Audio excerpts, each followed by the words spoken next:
He fired me to make room for an algorithm. He had no idea the algorithm couldn't answer the phone when a client's legacy was on the line. He thought I would plead, maybe even cry. Instead, I just looked at him, the man who inherited an empire he didn't understand, and I asked a single, quiet question. Are you sure?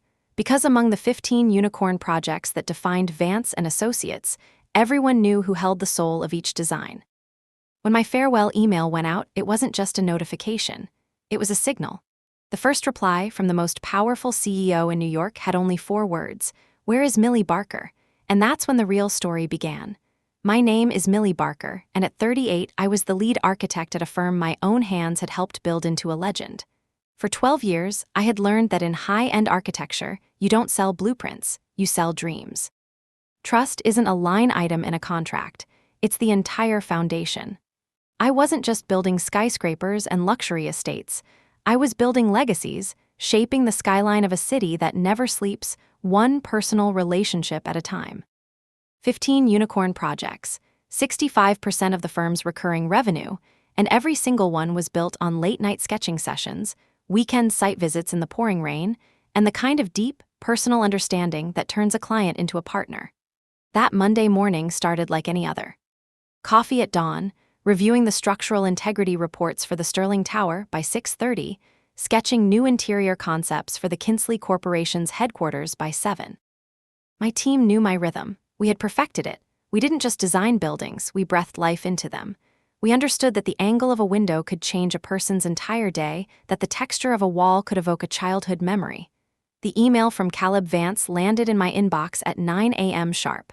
Please come to the main conference room. We need to discuss the department's new direction. Caleb. A year ago, he was managing his father's yacht portfolio. Then his grandfather, the firm's founder, retired, and suddenly Caleb, with his business degree and obsession with tech disruption, was our new CEO. My boss. I found him standing at the head of the long glass table, wearing a suit so sharp it looked like it could cut you. Beside him stood a young man I vaguely recognized from architectural blogs, Leo Schmidt. He was maybe 24, with an aggressively trendy haircut and the kind of boundless confidence that comes from mistaking social media likes for industry respect. Millie, thanks for coming, Caleb said, his eyes fixed on a data dashboard projected onto the wall. I'll get straight to the point. We're restructuring the design division to optimize our workflows and enhance scalability. I had written the firm's design philosophy 5 years ago. I had never once used the word workflow. We feel, he continued, finally turning his cold blue eyes to me, that your manual approach, while historically valuable, is too costly and no longer aligns with our vision for a digital-first future. Leo here has shown incredible talent in generating AI-driven designs that are both innovative and efficient. He'll be taking over your portfolio, effective immediately. I let the silence hang in the air, watching Leo shift his weight, a flicker of uncertainty in his eyes. He couldn't tell a load-bearing wall from a decorative column. He was the kid who, according to my junior architect Sophia, had asked last week what the golden ratio was. And he was going to take over the Sterling Tower, a project I'd poured 2 years of my soul into. The Kinsley headquarters, a design based on the CEO's family history. I leaned back in my chair and asked the only question that mattered. All 15 projects? Yes. Caleb's smile was thin, triumphant. Leo is eager to bring a fresh, data-driven perspective to our established relationships. A data-driven perspective. For clients who had shared their deepest fears and wildest dreams with me over single malt scotch and handwritten letters. I see, I said, my voice dangerously calm. And my team? They will report to Leo now. We're sure they'll help him transition smoothly. The translation was clear. My team would do the real work while Leo put his name on the final render. I'd seen this act before. Caleb slid a folder across the table. We've prepared a standard severance package. We'd appreciate your cooperation in ensuring a seamless handover. I didn't touch it. Instead, I looked at Caleb, then at Leo. Neither of them could hold my gaze. When do you need my office cleared out? Caleb's relief was almost comical. He had expected a fight. End of day is fine. Leo can shadow you this afternoon to get up to speed. I stood, smoothing my dress. That won't be necessary. Everything Leo needs is on the server.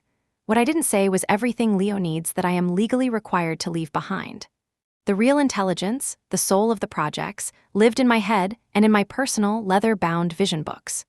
The hand sketches, the notes from conversations, the fabric swatches I'd sourced from a tiny village in Italy, the exact shade of blue that reminded a client of his late wife's eyes. "Millie," Caleb called as I reached the door. "We'll need your company tablet and hard drives by 5 p.m., of course." I turned, a genuine smile finally reaching my face. "I'll make sure you get everything that belongs to Vance and Associates." He had no idea he was trying to digitize a soul. The walk back to my office was a blur. By the time I sat at my desk, the list of 15 projects was scrolling through my mind. 15 names, 15 dreams I had nurtured from a single conversation into a tangible reality. 15 decision-makers who had my personal cell number, who had invited me to their children's weddings, who trusted me not just with their money, but with their legacy. Caleb thought he was removing an employee. He was about to find out he had just removed the entire foundation. I didn't open my company computer.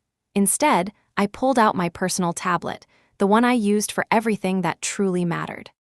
The one where I developed my own proprietary 3D modeling software because the firm was too rigid. It was here, on a secure personal cloud server, that I kept the digitized copies of every single vision book. Every client had grown to expect my personalized updates, the ones with immersive virtual reality walkthroughs that Vance's outdated systems couldn't even render. I opened my personal contact database, not the company's CRM, but my private network. Cell phone numbers, anniversaries, children's names, favorite restaurants, deepest fears, greatest ambitions. The real currency of a relationship built on trust. My phone buzzed. A text from Arthur Sterling, the CEO behind the Sterling Tower. "Heard you're training a new protege today, Millie. Is my legacy in good hands?" Word traveled fast in the circles we moved in. I typed back, "Change is in the air, Arthur. I'll send you a personal update shortly." One by one, I reviewed my projects. Not the official Vance and Associates files, which would remain behind, gathering digital dust. I focused on the real intelligence. The secret garden design for the Sterling Tower's rooftop, inspired by a story Arthur told me about his late wife. The specific sound-absorbing materials for the Kinsley headquarters, designed to accommodate the CEO's son who had sensory processing issues. The things I had developed on my own time, with my own resources. My intellectual property. This was why clients called my cell at 10 p.m. on a Sunday. This was why they invited me to family dinners. I began composing my email. Not a bitter farewell, but something far more precise. A work of art.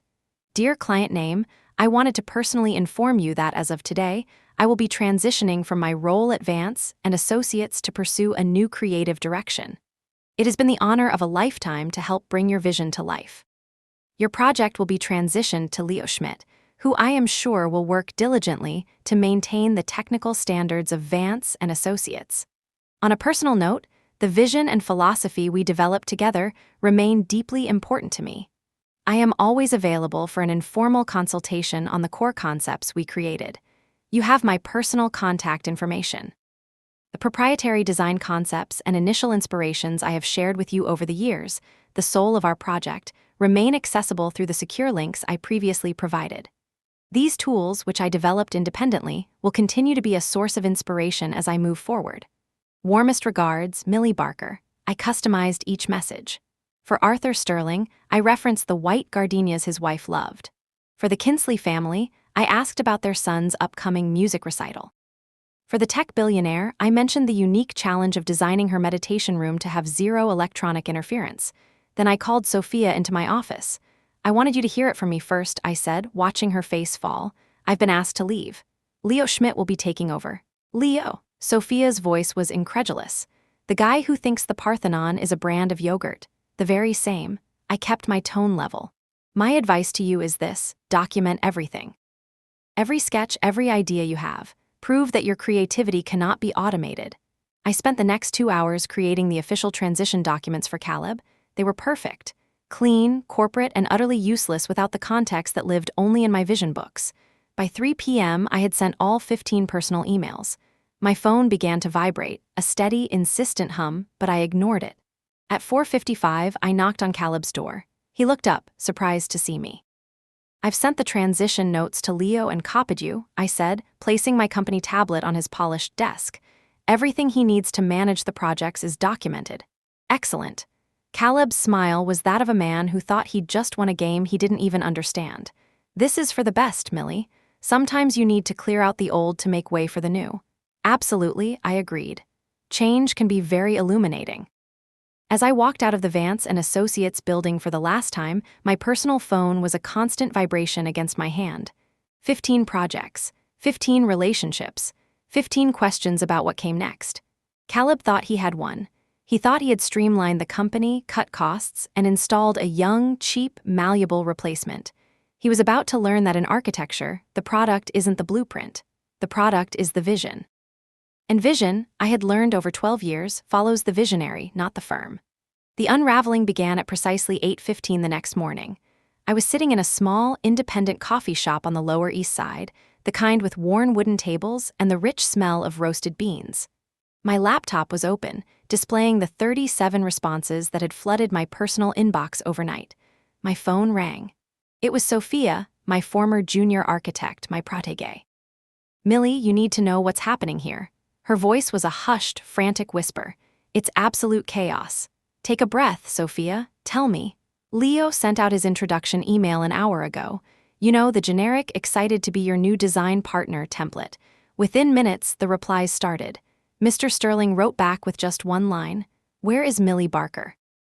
Then the president of the Kinsley Corporation replied all, asking why he wasn't personally consulted about a change in leadership for a $50 million project. I took a sip of my latte, the ceramic warm against my hands. And now Leo has locked himself in the model room. Caleb has been on damage control calls for the last hour, and I've just been forwarded 10 more emails from clients. They all say the same thing, Millie. They want to talk to you." Through the coffee shop window, I watched the city wake up, a symphony of yellow cabs and hurried footsteps. What's Caleb saying? He sent a follow-up email 20 minutes ago, full of corporate jargon. Strategic realignment, enhanced digital synergy, seamless transition. But then the tech billionaire, Ms. Chen, replied, asking for an update on the acoustic strategy for her meditation room, the one you've been researching for 3 months. Leo had no idea what she was talking about. I pulled up the secure cloud server where I kept my research on sound-dampening materials inspired by Japanese temples. Still there. Still password protected. Still completely inaccessible to Vance and Associates. "There's more," Sophia continued, her voice cracking. "Arthur Sterling just called the main line asking for your personal number. When the receptionist told him you no longer worked here, he demanded to speak to Mr. Vance. Senior, not Caleb." My phone buzzed with another call. The name Arthur Sterling flashed on the screen. "Sophia, I have to take this. Document everything. Okay? Millie, wait. Are there rumors you're coming back?" I ended the call and answered Arthur's. "Millie, thank God." His voice, usually a calm baritone, was sharp with agitation. "I've just had the most astonishingly inept conversation with someone named Leo, who seems to believe that my life's work, my legacy, is a good place to test out TikTok trends." He couldn't answer a single question about the custom bronze alloy we chose for the facade, the one you and I spent 6 months developing with a foundry in Germany. "Hello, Arthur. As of yesterday, I am no longer with Vance and Associates." "Yes, I gathered that from your beautiful email. What I am trying to understand is why Caleb Vance thinks he can replace 12 years of artistic partnership with a child who just asked me if we'd considered making the spire out of smart glass." I closed my laptop. "That's a question for Caleb's leadership. Millie," his tone shifted, becoming intensely personal. "You know our contract is up for its final phase review in 45 days. You also know that Clause 11B has your name written into it as the designated lead architect, and any substitution requires my written approval." I did know. I had negotiated that clause myself. Standard practice for a project of that scale. Caleb had clearly never read the fine print. "I'm aware, yes. Then you are also aware that my board has given me complete discretion on how we proceed." He paused, the silence heavy with meaning. "Where are you planning to land?" "I'm exploring my options. Explore faster. I need to know within 48 hours where to direct the future of the Sterling Tower." After Arthur hung up, I sat back and watched my phone light up. Text messages. LinkedIn connection requests, emails to my personal account. The dam wasn't just breaking, it had shattered. A text from the president of Kinsley popped up. "Emergency board meeting called for this afternoon. Agenda item, partner risk and creative integrity. Care to guess which partner we're discussing?" Then another from Ms. Chen. "My dear Millie, I don't care where you go, but the soul of my home goes with you. This Leo person just asked if I wanted to ideate some new concepts. We established the concept when we walked through the Kyoto gardens together. You were there. He was not. By 10 a.m., I had received 9 variations of where did you go, 7 direct requests for my new firm's details, and 5 explicit statements that clients were putting their contracts with Vance and Associates under review. My favorite came from a grizzled real estate mogul who had been my toughest client and most loyal advocate. 40 years in this business, he wrote. Never seen a man burn down his own house so elegantly. Your boss just bet his inheritance on a pair of 2s. I pulled out a fresh moleskine notebook, a gift from a client, and began to sketch. Not a building, a plan. Every crisis creates a vacuum, and vacuums in the world of high architecture are filled by whoever has the most trust. My phone rang again, an unknown local number. Millie Barker, Ms. Barker. The voice was female, measured, and carried an unmistakable authority. This is Eleanor Vance, Arthur Sterling's grandfather's sister.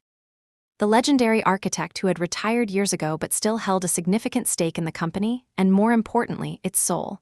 I believe we should have tea. This afternoon. The Carlisle, 3 p.m. The line went dead. I looked at my reflection in the window. Yesterday, I was an employee fired by a boy king who thought art could be automated. Today, the real queen was making her move. The cease and desist letter arrived via email at noon the next day, while I was on my way to meet Eleanor.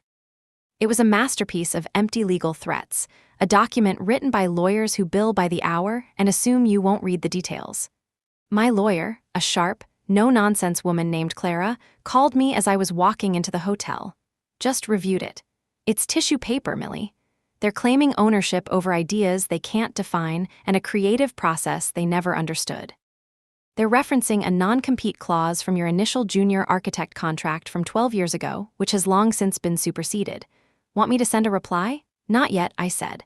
Let them marinate in their own incompetence a little longer. Eleanor Vance was exactly as I had pictured her. Elegant, sharp, with eyes that saw everything. She didn't waste time with pleasantries. The board is in an uproar, she said, stirring her tea with surgical precision. My grandnephew is trying to defend his decision by showing them spreadsheets on efficiency gains, while our firm's reputation is actively imploding on social media and in the financial press. I built that firm on the principle that we are guardians of our clients' dreams, she said, her voice laced with cold fury. Now that idiot boy and his AI obsession think they can run it like a software startup. Move fast and break things. She let out a short, bitter laugh. He's about to learn what happens when the things you break are trust networks that took decades to build. Now, 36 hours after my firing, the full scope of Caleb's miscalculation was becoming terrifyingly clear. Sophia called me on a burner phone during my cab ride home. Millie, you won't believe this. Caleb just called an emergency, all-hands meeting. He demanded everyone turn over their personal phones so the legal team can audit our contacts for any communication with you. He can't do that. That's what our head of engineering told him. Caleb threatened to fire him. The engineer just laughed and said, "Get in line." Then one of the junior designers asked if Caleb also planned to confiscate the client's phones, since that's where your number is actually saved. The room went silent. Through the cab window, I could see the Vance and Associates building, its glass facade gleaming in the afternoon sun. Somewhere on the 40th floor, Caleb was discovering the limits of inherited power. There's more, Sophia whispered. Leo tried to lead the Sterling Tower design call this morning. Mr. Sterling asked him about the wind shear calculations for the spire, the ones you spent 6 months modeling. Leo had no idea what he was talking about. He ended the call after 9 minutes. My phone buzzed. It was Caleb Vance. I let it go to voicemail. Sophia, I have to go. Keep a record of everything, but don't do anything that could be considered sabotage. You don't need to, she said. This situation is sabotaging itself. After I hung up, I listened to Caleb's message. His usual arrogant confidence was gone, replaced by a thin veneer of panic. Millie, it's Caleb. Listen, I think there may have been a misunderstanding regarding your transition. My vision for the firm might have been overzealous. I'd like to discuss a special consulting arrangement. Please call me back. I deleted the message and opened my laptop. 32 new emails. The phone rang again. This time it was Richard Vance himself, Eleanor's brother, the founder who had built the empire his grandson was now dismantling. Ms. Barker. His voice was gravelly, tired. I assume you know why I'm calling. I can guess, Mr. Vance. In 50 years of practice, I have made perhaps a handful of truly catastrophic mistakes. Letting my board convince me to appoint my own grandson as CEO may have just topped the list. He coughed, a dry, weary sound. I've just come from a board meeting.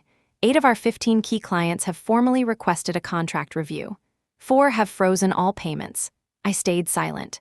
In a negotiation, the first person to fill the silence often loses. I need to know, he continued. Are you actively poaching our clients? No, Mr. Vance. I sent a personal notification of my departure to people I have considered partners for over a decade. They are drawing their own conclusions. And if you were to receive an offer from a competing firm, now we were at the heart of it. That would depend entirely on the firm, wouldn't it? He sighed, a long, defeated sound. Caleb wants to sue you. His father is backing him because he's a fool.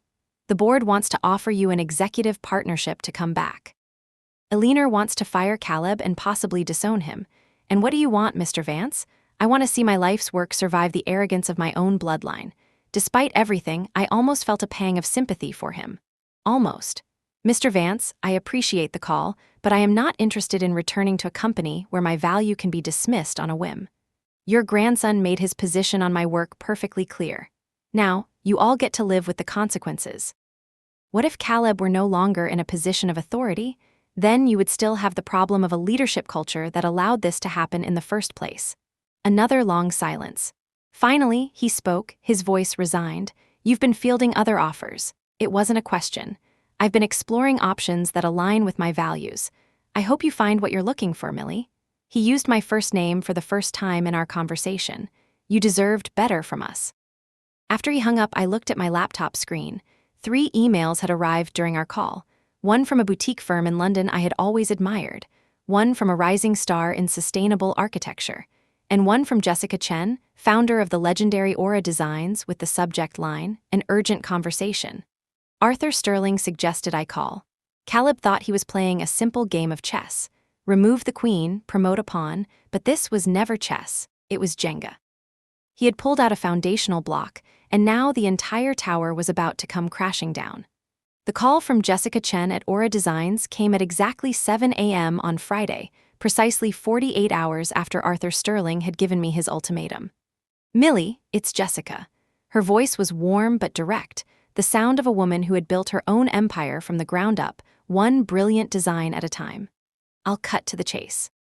In the last 2 days, my partners and I have had 6 separate conversations about you, all initiated by your former clients. I sat down my coffee, the morning light streaming into my apartment. Is that so? Arthur Sterling called me personally.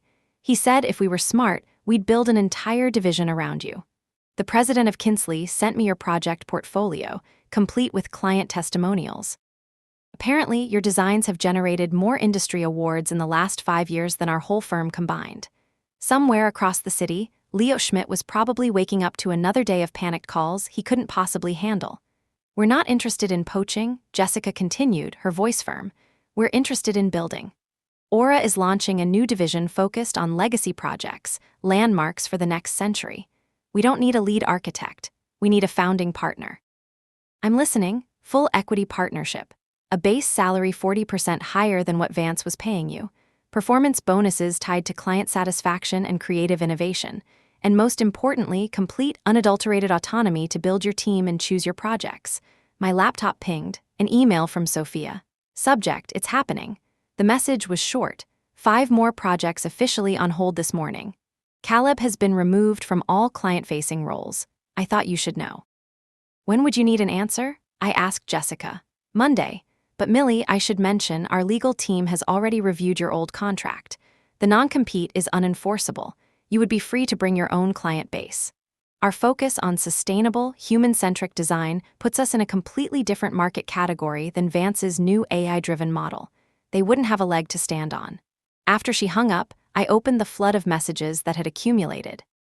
The Sterling Tower was fundamentally a project about legacy and human connection. The Kinsley headquarters was designed around employee well-being. The tech billionaire's home was an experiment in mindful architecture. They all fit Aura's philosophy perfectly. My phone rang. Sophia again, breathless. Millie, you're not going to believe what just happened. The entire San Francisco branch just sent an open letter to the board expressing no confidence in Caleb's leadership. Word got out about what he did to you, and they're terrified they're next. What exactly happened? Their biggest client, a winery in Napa, specifically asked why you weren't on the advisory call for their new visitor center. When they told him you'd been replaced, he said, and I quote, "Then I guess we need to review more than just the floor plans." He's putting his entire portfolio up for bid. Another call came through. Eleanor Vance. "The board just held an emergency session," she said, her voice devoid of emotion. "Caleb has been placed on an indefinite leave of absence. My grandnephew is fighting it, but he's outnumbered. The CFO presented the numbers. We are projecting a 45% revenue loss if the current trajectory holds. I'm sorry to hear that," I said, and I meant it for her and her father's sake. Eleanor laughed, a short, sharp sound. "No, you're not, and you shouldn't be. You built something with your hands and your heart, and they tried to replace it with a soulless machine." My doorbell rang. A courier stood in the hallway with a thick portfolio from Aura Designs. The official offer, hand-delivered. "Eleanor, I appreciate the update. I'm not calling to recruit you back, Millie. That ship has sailed, burned, and sunk. I'm calling to tell you that when you land, wherever you land, remember that some of us knew your value all along." I spent the rest of Friday in meetings. Lunch with Arthur Sterling, who made it clear his project would follow me. Coffee with 3 of my former top designers who had already sent their resumes to Aura. By Friday evening, the path forward was crystal clear. 19 of my former clients had reached out directly. 8 had already initiated steps to terminate their contracts with Vance and Associates. I called Clara, my lawyer. Aura Designs made an offer. I want to accept. I need to be certain we're bulletproof. Already handled, Clara said. Vance's legal team withdrew their cease and desist an hour ago. My contact there said they're in full retreat. They can't afford a legal fight that would publicize their client exodus even more. Saturday morning, I met Jessica Chen for brunch. She brought the partnership agreements. "How many clients do you think you can bring over?" she asked. I simply handed her my phone, open to my inbox. Her eyes widened. "Conservative estimate," she murmured. 75% of your portfolio. And your team, my 3 best are ready to jump. All top talent that Vance and Associates can't afford to lose but will because they've destroyed the one thing that matters in a creative firm, trust. Jessica raised her coffee cup. "To building something new. To building something true," I corrected. We clinked cups as my phone lit up with a text. It was from Leo Schmidt. "Hi Millie, I am so sorry. I had no idea what Caleb was planning. I am completely overwhelmed.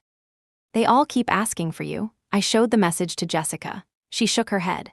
"The boy genius discovers that vision doesn't transfer with a server password. Shocking." I typed back a single sentence, "I wish you the best of luck in your future endeavors." Then I blocked his number. Some bridges are just meant to be burned. But the ones I had built over 12 years of shared dreams and mutual respect, those were about to become the foundation of an empire.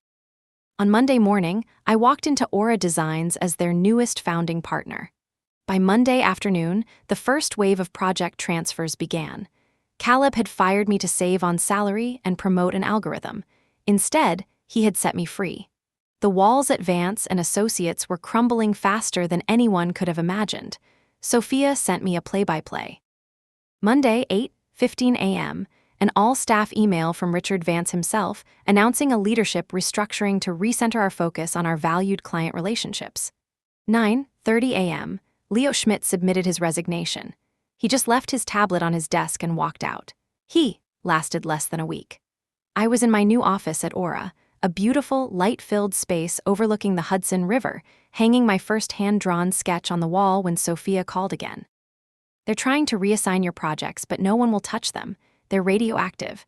Everyone knows those clients are just waiting to follow you. What about the transition data I left?" Sophia laughed, a hollow sound. "That's the craziest part. Caleb made Leo delete all your old files on day 1, said he wanted a clean slate, free from your outdated influence. So now they have literally nothing. No notes, no history, no vision books. The Sterling Tower transfer was the first to officially complete." Arthur slid the signed contract across my new desk. $22 million in architectural fees, effective immediately. By the end of the week, 7 more had followed. The public blow came on Friday when the Kinsley Corporation took out a full-page ad in the Wall Street Journal. It was a simple, elegant photo of one of my initial sketches. The text underneath read, "True partnership is irreplaceable. We are proud to continue our journey with Millie Barker at her new home, Aura Designs." The ad didn't just announce a change in vendors. It was a public execution. Vance and Associates offered me a 7-figure settlement to sign a non-disparagement agreement. I refused. They weren't trying to pay for my silence. They were trying to buy back a narrative they had already lost. 6 months later, I stood before Aura's annual partners meeting. The slide behind me showed the numbers for our new legacy division. First-year revenue, $58 million. Client retention, 100%. New business growth, 40%. The applause was genuine. After the meeting, I saw the news headline: Vance and Associates to be acquired by international conglomerate following massive revenue loss. The firm Richard Vance had spent 50 years building had been sold for parts, for less than half its value a year prior. Caleb Vance was mentioned only once. Former CEO Caleb Vance could not be reached for comment. That evening, we held a party to celebrate our division's success. Sophia, now my senior director, raised a glass to Millie, who showed us that sometimes getting fired is just the universe's way of giving you a promotion. No, I corrected, raising my own glass to all of us, to proving that in a world obsessed with what's new, there is nothing more valuable or more powerful than what is true. Later, as I was leaving, my phone buzzed. A LinkedIn notification. Leo Schmidt had a new job. He was now a user interface designer for a mobile app. His brief, disastrous stint as a lead architect had been scrubbed from his profile. His latest post was about the importance of finding your authentic path. I almost felt sorry for him. Almost. But then I opened one final email that had come in that evening. It was from a museum curator in Paris. Ms. Barker, I have been following the story of your transition. I have also been following your work for years. What you do is not just architecture. It is art. We are commissioning a new wing, and we believe there is only one person with the vision to design it. I smiled and began to type my reply. Another relationship to build. Another dream to bring to life. Caleb Vance thought he was cutting a line item from a budget. Instead, he had cut the thread that held his entire tapestry together. He had handed me my freedom, a $58 million vindication, and the chance to build my own legacy on my own terms. Sometimes the best revenge isn't a plan you plot. It's the life you build when you are finally free to be excellent.